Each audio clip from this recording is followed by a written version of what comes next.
Good morning guys. So, for today's video guys, maaga akong gumising dahil tapos na guys ang Ramadan. So, kailangan na sanayin na naman yung mata natin na maagang gumising guys. Kasi nung una guys, pag simula ng Ramadan, gigising ako guys, medyo tanghali na. Hindi ako gumising ng maaga kasi pag natulog kami sa gabi guys, matagal din nakakatulog ako. Minsan alas 3 ng madaling araw, alas 2, kaya pag gumising ako sa umaga, medyo tanghali na. Ganyan ako guys pag Ramadan. Pero ngayon guys, patapos na ang Ramadan. So, anuhin ko naman yung mata ko guys. Sanayin ko naman na gumising ng maaga. Kasi patapos na guys ang Ramadan. Kailangan na maaga na naman akong gumising. Back to normal na naman, no? Kaya yan ang mata ko guys. So, ngayon guys, may ako, saluyot. Ayan. So, muna iingon guys nga. Mintras nga, habang maghiwa, diba? So, mo atubang sa tagamay ng camera. Okay. Karong adlaw guys, no? Karong adlaw guys, na jud ko i-share sa inyo. So, karon ako guys, sa tinuod lang, no? Maghiwa ko aning saluyot. Habang naghihiwa, so mag-istorya muna ako guys diris atubangan sa camera. Tingnan ninyo guys akong mukha na nakuha na ko guys, kanabang para akong iba talagang pakiramdam guys pag marami kang iniisip mo. Kasi ganito ang nangyari guys. Kahapon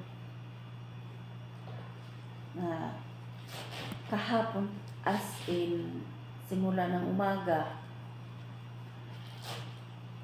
na busy ako dito guys. Tapos yun, kasi maraming ginagawa, nagluluto, ganyan. Marami akong niluluto kahapon guys. So yung pagkatapos ko sa trabaho ko, tapos na akong nagluto, naalala ko yung relo ko guys, yung watch, yung relo ko ba. Tapos sabi ko, yung relo ko pala.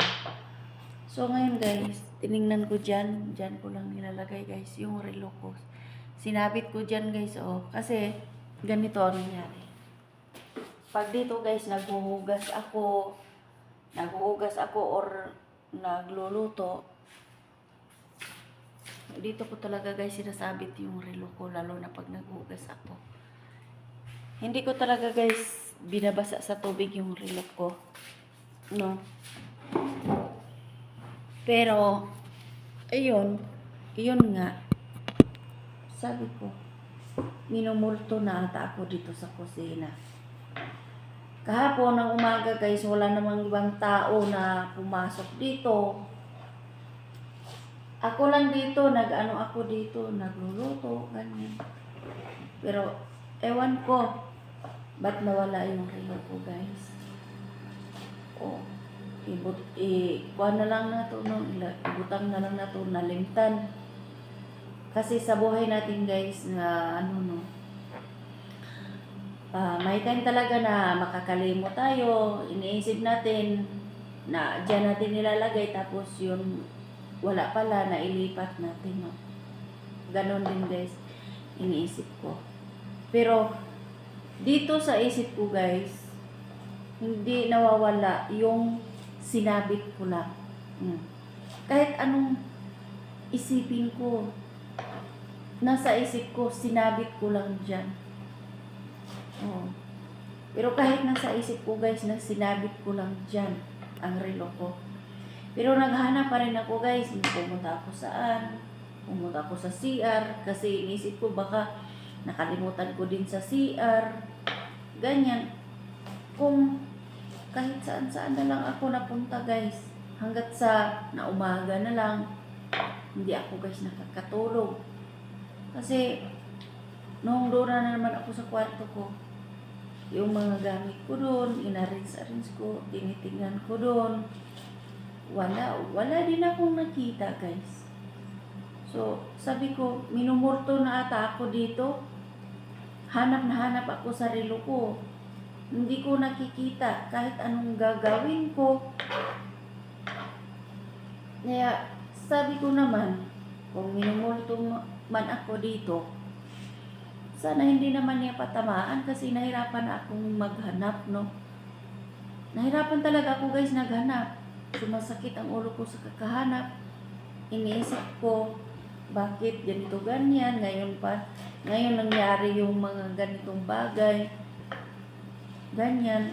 Noon, pag nakakalimot ako, pag hinahanap ko, nakikita ko agad. Pero ngayon, ang tagal. Hinahanap ko guys. Hindi ko talaga nakikita. Hanggang na umaga na lang. Sa totoo lang guys, na ako, yung na-stress ako sa kakahanap sa aking relo guys, kasi yung relo ko, as in, paborito ko talaga yon.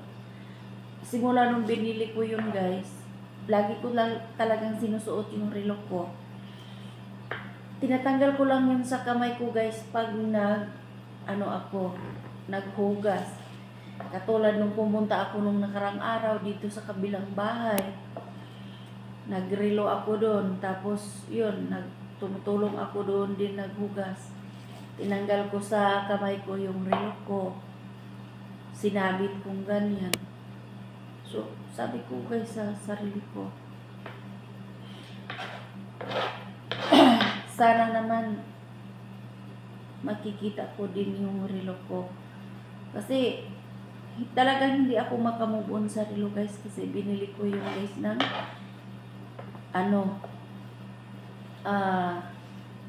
mahal yun guys. 800 real yung binili ko sa pera nila dito. So, ang 800 guys, i-times yan sa pera sa Pilipinas, as in siguro mga 12,000 na higit na dyan sa Pilipinas. Pag i-times natin, no? So, talagang, hindi ako talaga kagabi guys nakakatulog. Iniisip ko talaga. Kasi binili ko yun guys, pinaghirapan ko yun. Pinaghirapan ko talaga, kaya nakabili ako ng ganong na relo. Automatic yun guys, Seiko 5 yun. Nag-iilaw yun pag gabi. Kaya sabi ko sa sarili ko, mahirap naman kasi guys magbintang. Mahirap talaga magbintang dahil wala ka mang nakikita. Pero sabi ko, kung minumulto naman din ako, huwag namang patamaan. Kasi nahirapan akong nahirapan akong maghanap talaga sa aking relo guys. Sa totoo lang, masakit ang ulo ko sa kakaisip.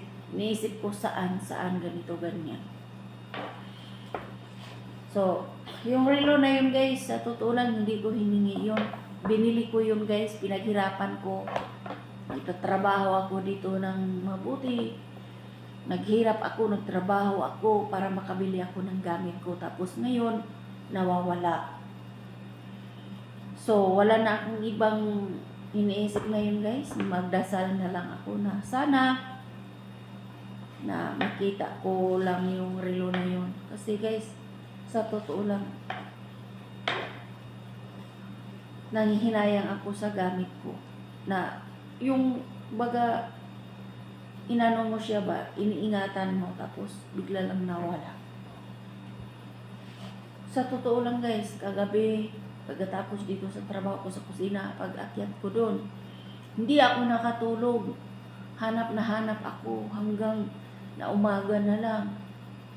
Hanggang naabutan na lang sa ganitong oras, guys. Hindi ako nakakatulog talaga, guys, as in. Simula kagabi hanggang ngayon, hindi ako nakakatulog. So, ngayon, guys, ang ginawa ko, maghiwa na lang ako og saluyot, guys, no? Kasi, para naman, maano na lang ako, malilibang. Kasi kahit anong gagawin ko, guys, hindi ko talaga mahanap. Nahanap ko na sa banyo, dito sa kusina, sa kwarto ko. Wala akong nakita na relo. Kahapon, guys, kahapon na araw, hindi naman ako pumupunta ng mall. Dito lang talaga ako sa bahay, nagluluto. Kaya dito lang din ako, guys, naglibot-libot, naghanap ako sa relo ko. Pero wala talaga ako, guys, nakikita, no? Kaya sabi ko, minumulto na siguro ako. Kasi kahit anong hanap ko, hindi ko nakikita talaga ang relo ko. Oh, iniisip ko, guys, kung nakalimutan ko sa CR o pumunta ako doon, wala din. Pumunta din ako doon sa kwarto ko, wala din. Dito sa kusina. Kasi dito sa kusina talaga, guys, talaga nga as in, ang lagyanan ko talaga sa relo ko. Diyan lang talaga, guys. Sinasabit ko talaga diyan, oh. Diyan. Sinasabit ko diyan, guys, pag naghuhugas ako. Sinasabit ko lang talaga diyan. Diyan ko talaga nilalagay lang yan. Pero ewan ko, guys, kung bakit nawawala. Mahirap magbintang dahil wala naman din akong nakita. So, si God na lang, guys, ang bahala sa kanya, no? Kasi may kasabihan, no, na magtiwala lang tayo ni God. So, yun.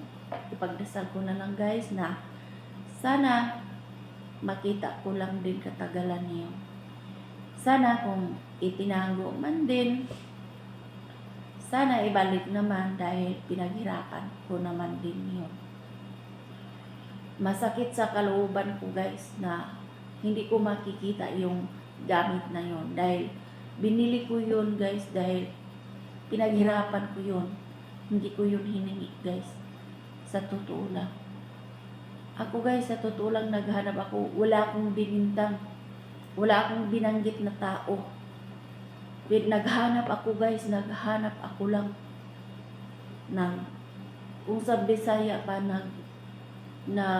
ampo o kanusa makita ng akong gamit. Ako.